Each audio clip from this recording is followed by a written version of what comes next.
අනිතින් ගොඩක් අය හදාගන්න බැරි වෙයි කියලා හිතපෝ ලංකාවට ලස්සනට මල් එන්නේ නැති වෙයි. එයා නිකම්ම නිකම් මලක් වෙයි කියලා හිතපෝ. ඒ ලස්සන හොලන් මැජික් පඳුරු කීපයක් මේ විදිහට කට් කරලා පොට් කරන්න තමයි ලෑස්තිය.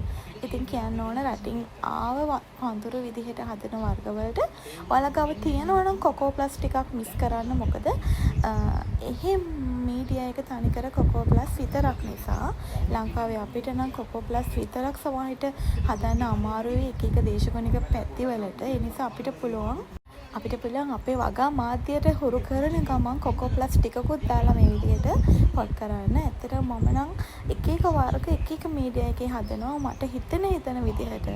එහෙම හදලා මම බලනවා වඩාත්ම සාර්ථක කෝකද කියලා. ඉතින් මට හිතෙනවා රටින් එන පඳුරු වලට නම් කොකෝ ප්ලස් ටිකක් මික්ස් කරන එක හොඳයි කියලා.